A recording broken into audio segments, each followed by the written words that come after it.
Oke, aduh panas banget ya. Oke, halo, balik lagi ke Day Trading Live bareng sama gue Henry Ali. Di video kali ini gue akan ngebahas 2 cara investing di saham.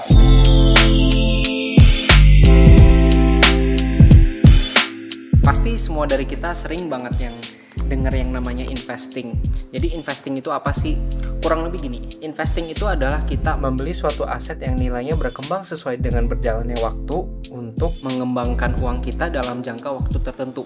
Maybe dalam setahun, maybe 5 tahun, maybe 10 tahun, maybe lebih. Nah, jadi bentuk investasi itu ada apa aja sih? Contohnya mulai dari emas, tanah, rumah, obligasi, surat berharga negara. Tapi dari semua bentuk investasi, ada satu bentuk investasi yang returnnya itu per tahunnya itu lebih besar dibanding yang lain, yaitu adalah saham. Kurang lebih return dari saham itu kurang lebih 12-14%, tergantung dengan kondisi ekonomi juga ya. Untuk investing di saham itu ada 2 cara.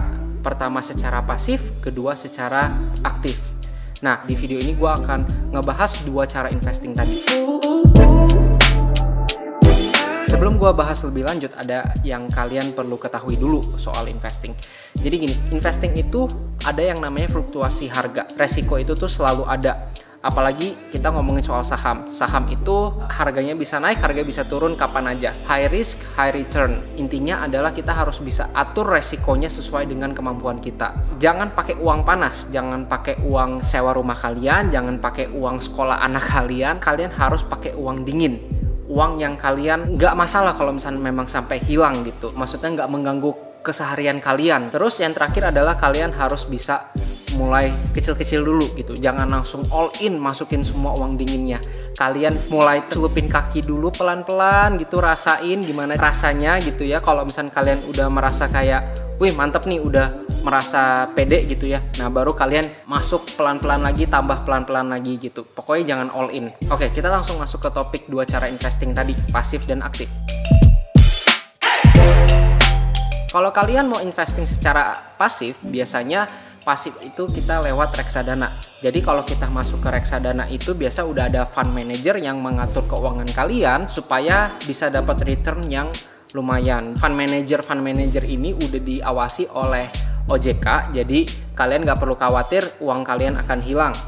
Memang ya plus minusnya tergantung dengan kemampuan si fund manajernya ini kayak gimana. Intinya si fund manager ini tugasnya adalah memutar uang kalian supaya bisa profit terus. Nah, kelebihan dari investing ke saham secara pasif adalah kita bisa masuk kapanpun. Terus kita nggak perlu pantau marketnya.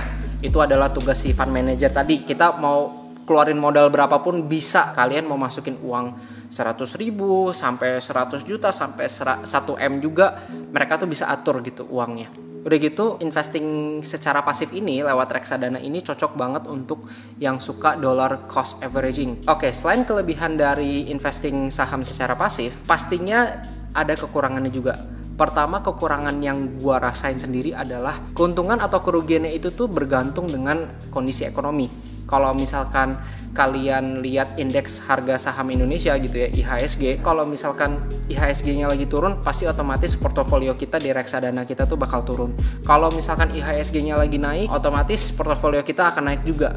Tapi menurut gua naik dan turunnya itu juga nggak signifikan. Mengacu ke kekurangan yang kedua adalah kalau misal untung pun dikit, rugi pun juga dikit. Jadi menurut gua kalau kita mempercayakan uang kita ke fund manager ini, menurut gua keuntungannya tuh kayaknya nggak berasa signifikan banget gitu. Udah gitu, yang terakhir yang gua rasain adalah gua kalau mau narik uang dari reksadana gua itu butuh waktu yang lumayan lama. Gua kalau lagi butuh uang cepat, proses penarikan reksadana ini nih kurang lebih butuh 5-7 hari kerja.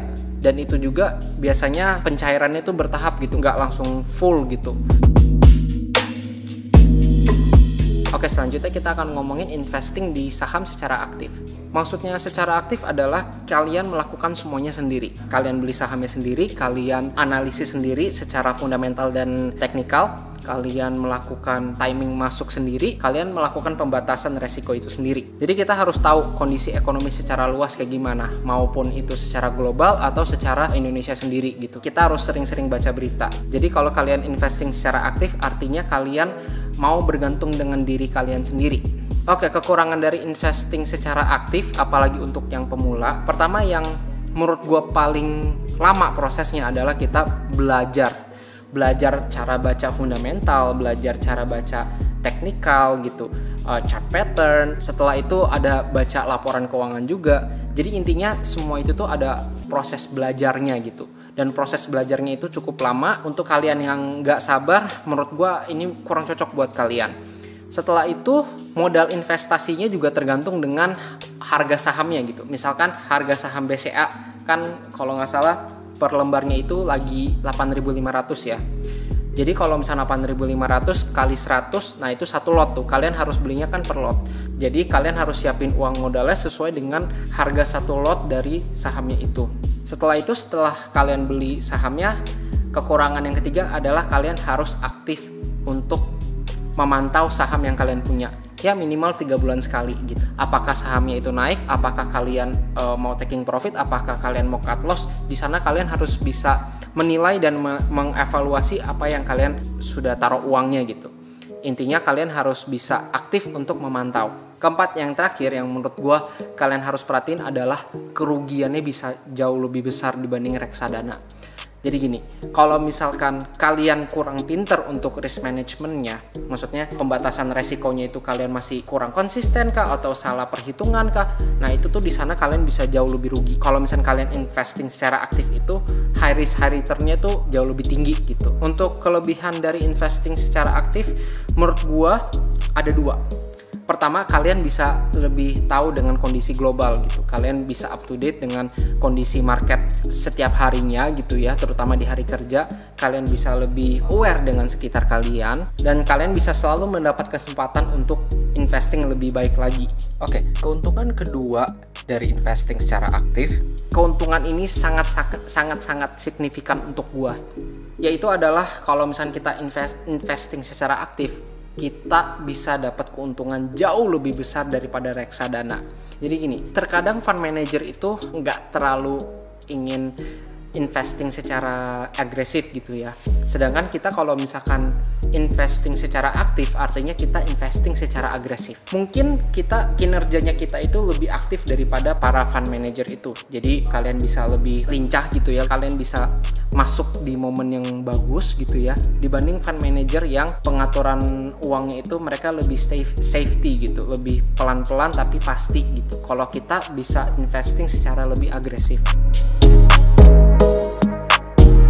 Oke, untuk masuk ke reksadana kalian bisa pakai aplikasi yang namanya Bibit. Jadi gua dulu sering pakai aplikasi Bibit ini untuk beli reksadana. Kalian tinggal bikin akun, setelah itu kalian tinggal verifikasi data dan lain-lain gitu. Setelah itu kalian bisa pilih profil resiko yang kalian nyaman. Jadi kalau misalkan kalian mau atur profil resikonya, si Bibit ini juga nyediain survei supaya robonya ini nih bisa tentuin profil resiko kalian tuh berapa. Dari 1 sampai 10, kalau misalkan 1 itu makin aman, 10 itu makin beresiko gitu. Setelah itu kalian bisa pilih reksadana yang kalian suka. Misalnya ada BNI 30. Jadi ini salah satu yang gue waktu itu pernah beli. Si BNI 30 ini dia tuh ngikutin saham-saham IDX 30, saham-saham besar di Indonesia gitu. Jadi mereka otomatis akan berusaha untuk manage uangnya di sekitar saham IDX 30 itu. Atau kalian bisa ikutin rekomendasi robo si Bibitnya ini. Jadi si robo ini dia akan atur sesuai dengan profil resiko yang sudah kalian isi di survei gitu ya. Udah gitu setelah kalian udah masukin uangnya ke reksadana, kalian tinggal pantau portofolionya itu sebulan sekali atau 3 bulan sekali. Overall menurut gue aplikasi Bibit ini adalah salah satu aplikasi yang paling gampang untuk masuk ke reksadana. Oke, selanjutnya adalah cara investing di saham secara aktif. Kalau misalnya kita mau masuk ke saham itu sendiri, kita butuh lewat sekuritas. So far, sekuritas yang gue temukan paling gampang untuk masuk ya, kita bisa lewat sekuritas Stockbit dan Ajaib. Tapi personally, gue sendiri pakainya Stockbit. Kalau kalian punya rekening BCA, kalian bisa daftar Stockbit ini dan otomatis kalian akan dapat Stockbit Pro. Dengan fitur profesional itu, kalian bisa lihat laporan keuangan, chart, terus kita bisa comparing saham juga, dan beberapa fitur lainnya yang kalian bisa pakai untuk trading juga sebenarnya. Investing secara pasif ataupun aktif masing-masing punya plus minusnya. Intinya kalian harus bisa pilih sesuai dengan profil resiko kalian. Kalau misalnya kalian bingung mulai dari mana, ada baiknya kalian mulai dulu dari pasif dan kalian belajar untuk menjadi aktif. Personally kalau gua lebih suka yang aktif. Karena kalau misalkan aktif itu resiko investasi guanya itu tuh mirip kayak kita nyetir mobil. Memang enak kalau misalnya kita disetirin sama supir sampai ke tujuannya kita. Tapi gua lebih percaya dengan kemampuan gua sendiri untuk nyetir dibanding dengan supir. Jadi gua lebih nyaman untuk nyetir mobil gua sendiri dan sampai ke tujuan gua itu dengan kemampuan diri gua sendiri. Ada kemungkinan untuk bisa sampai ke tujuan itu lebih cepat daripada supirnya nyetir. No.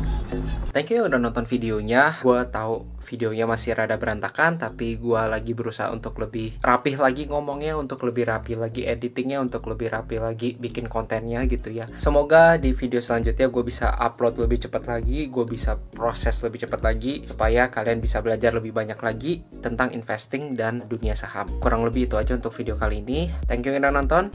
See you in the next video.